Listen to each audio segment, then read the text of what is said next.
YouTube. Second video of the day, nigga. Technically third, but you know. The story of Big Scarr inside the world of South Memphis rap.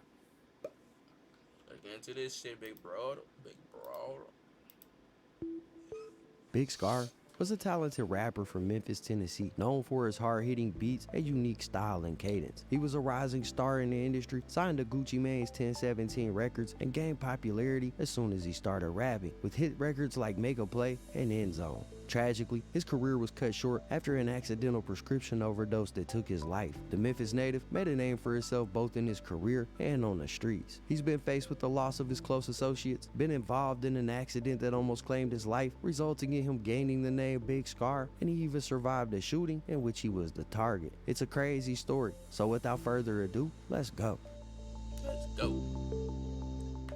Alexander Woods, better known as Big Scarr, was a rising star in the rap game. Born and raised in the Magnolia neighborhood of South Memphis, he grew up in a city that's known for its greedy streets and notorious gang activity. Memphis has been home to many successful rappers over the years, but it's also a city plagued by crime, and that crime has affected the majority of the population in the city. Big Scarr was raised by his grandmother alongside his 8 siblings. However, when he was 13 or 14 years old, his grandmother passed away from lung cancer. From then on, he lived with his father, who showed him the ropes of surviving in the wild streets of Memphis. His dad was also in the streets too, but he still managed to raise his children, and he provided for them the best way he knew how. Big Scarr attributed his discipline and strong work ethic to his father, who taught him everything he knows about life and the streets. My grandma raised me when I was a baby.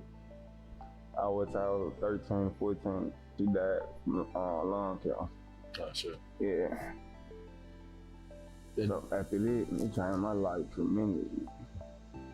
It just got wild, real wild. You moved in with your pops after that? This is my best friend. He's your best friend? This is my best friend. I don't know where I'd be right now if it wasn't for my dad. Real talk to my best friend. Even in the bio of his 1017 Records profile, Scarr states, "Real talk, my dad showed me how to be a man. He was in the streets, but he was always able to take care of me and my brothers and sisters and make sure we had whatever we needed." I wish I had that, bro. Someone to really show me shit. You know how to do shit. I don't really know how to do a lot of shit, but one thing I got over a lot of people, which is facts. I got common sense. I ain't gonna lie. That common sense goes a long ass way. Real shit. But cause a lot of these niggas today don't got that at all. It's just, you know. Everything I know, I learned from him. The streets, how to be disciplined, and about God. That's my dog right there. Unfortunately, Big Scarr fell in with the wrong crowd and dropped out of high school in the 10th grade. He joined the Grape Street Crips at the young age of 15, a notorious gang that originated in the white section of Los Angeles and has since spread to Memphis. A few other rappers in Memphis also rep Grape Street, rappers like Black Boy JB and NLE Chopper. Big Scarr also joined a smaller, local clique called Trulia Mafia, but later left to start his own crew called Double R, which stands for Rich and Ruthless. The split between the two groups led to beef and resulted in the loss of nearly a dozen of Big Scarr's close friends before the age of 21, but more on that later. At the age of 16, Big Scarr had a close brush with death when he was involved in a car accident while driving a stolen car with 2 other members of Double R in it. Apparently, he tried to run a red light while he was in the car, but failed, crashed, and went flying through the front windshield. He sustained scars on his face from the collision, which later inspired his stage name. Initially, he never had aspirations to become a rapper, but was motivated to try his hand at it after appearing as kind of like a hype man in music videos for his homie Baby K, who was also a member of Double R, who was making music at the time. Big Scarr drew inspiration from the likes of Lil Boosie and Kodak Black to create authentic music that spoke about the struggles of his life in his neighborhood. His experiences living on the streets and involvement in gang activity also influenced his music heavily. After realizing that he had exhausted all options for making money in the street, Big Scarr decided he was gonna give rap a try. The come up. Big Scarr released his first official track, Make a Play, in December of 2019. The song quickly gained attention after a Polish YouTuber named Tommy Craze reacted to his music video on his channel, which currently has over 2.9 million subscribers. Craze is known for his reactions to rap tracks, and he gave the song high praise in his reaction video, calling it a future classic. This viral exposure helped Make a Play gain over 1 million views and caught the attention of A&R representatives from various record labels, and that included Gucci Mane. Big Scarr's cousin, Pooh Shiesty, who is also a rapper signed to 1017 Records, showed Make a Play to Gucci Mane, who was impressed by the song's success. After meeting with Big Scarr in Atlanta, Gucci Mane offered him a record deal, which Big Scarr accepted. In an interview, Big Scarr revealed that he chose to sign with Gucci partly because Gucci Mane was his mama's favorite rapper. After signing with 1017 Records, Big Scarr collaborated with Pooh Shiesty and another label mate Fujiano on a song So Icy Boys. The track was featured on a compilation project called So Icy Summer, which was released in July of 2020 and introduced 1017 Records' new roster of fans. In 2020, Big Scarr released Frozone and appeared on So Icy Boys Part 2 alongside Pooh Shiesty, Fujiano, and Tate Keith. He followed up with the singles I Would Keep Going in February of 2021 and Trap House in March of the same year. On April 16, 2021, Big Scarr released his debut project, Big Grim Reaper, which featured collaborations with Pooh Shiesty, Baby K, Gucci Mane, and Fujiano. The album sold about 22,000 copies and peaked at number 25 on the Billboard 200 charts. With this success, it seemed that Big Scarr was on his way to making big strides in the music industry as long as he could stay out of trouble and remain focused. Unfortunately, his cousin Pooh Shiesty didn't have the same luck. In October, he pleaded guilty to an armed robbery case in Florida and has been in prison since. With Pooh Shiesty serving time in jail, Big Scarr was in a good position to become one of the top artists on the 1017 roster. In 2021, Big Scarr was featured in the XXL freshman list. Despite only having I don't get how these niggas still do it, bro. Like, I would have quit violence after I got that money, bro. Like, shit, fuck all this, bro. a few years of experience in the industry, Big Scarr was gaining significant momentum and popularity, but it wouldn't come without its drama.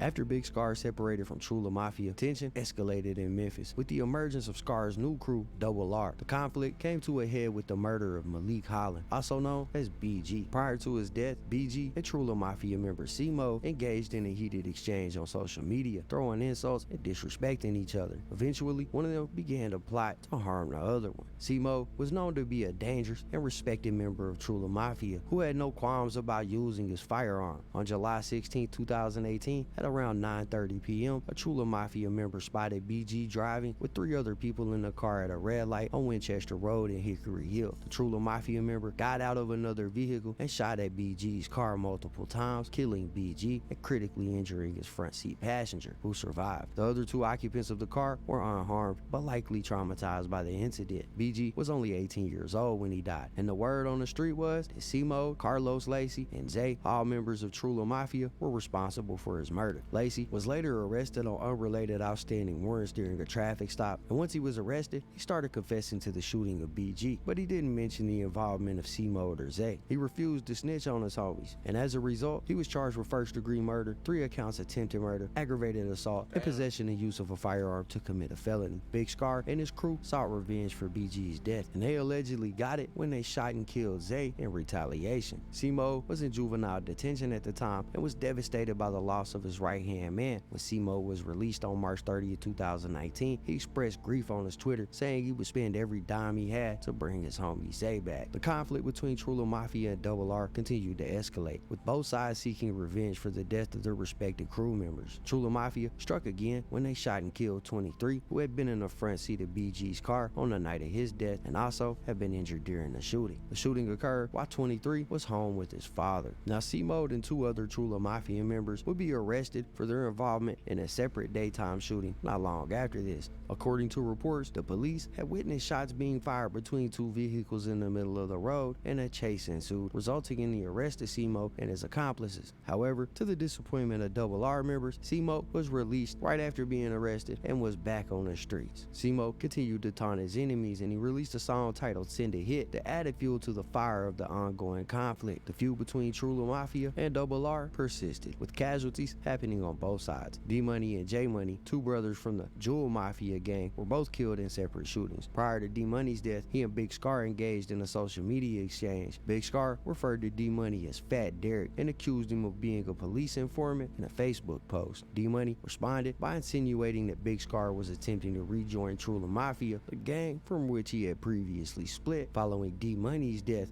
Double R took responsibility for the hit. This was revealed in Rich and Ruthless, a song by Double R, CEO Jizzle, in which he raps about the killings of D Money and his brother. In 2020, Big Scarr faced another near-death experience after being shot while hanging out in his neighborhood in Memphis. The ambush was believed to have been carried out by members of Trula Mafia, though no one was ever officially charged for it. Big Scarr was hit in the hip, but the bullet ended up piercing his lung as he tried to escape the shooter, and the bullet traveled up through his stomach into his lung. He underwent major surgery, during which doctors had to cut him open through his stomach to extract the bullet. Unfortunately, this led to complications with his intestines, resulting in the removal of his appendix in order to allow him to walk again. The operation left him with significant scars across his stomach, but he made a faster than expected recovery in just 2 to 3 weeks. Despite the second brush with death, Big Scarr remained involved with gang activities, and the feud between Trula Mafia and Double R continues to rage on till this day.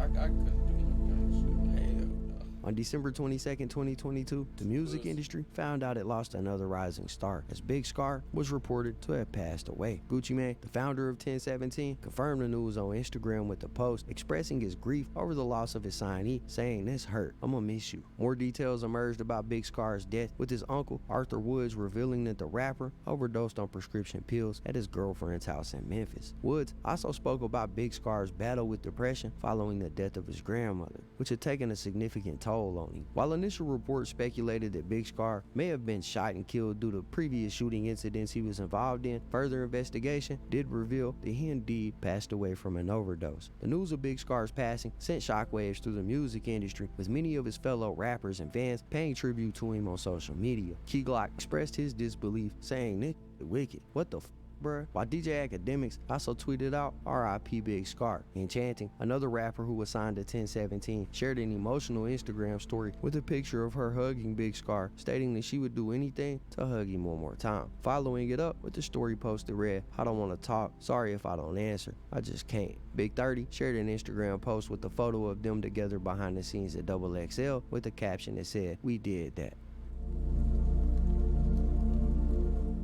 Big Scarr's rise to fame was a fast and impressive one, but his career was also marred by the ongoing feud between his crew, Double R, and the rival Trula Mafia gang. This feud resulted in several deaths and near-death experiences for Big Scarr, including a car accident that left him with facial scars and a shooting that resulted in a major surgery. Unfortunately, Big Scarr's promising career was cut short by an accidental prescription drug overdose that took his life. The news of his passing sent shockwaves through the industry, and his fellow rappers and fans expressed their grief and paid tribute to him on social media. Overall, Big Scarr's story is a tragic one that highlights the dangers of gang violence and the importance of staying focused and disciplined even in the face of adversity. His talent and potential will be missed in the music industry, and his passing is a reminder of the need to prioritize your mental health and take care of yourself. Anyways, that's it for the video, guys. If you enjoyed the content, be sure to hit the...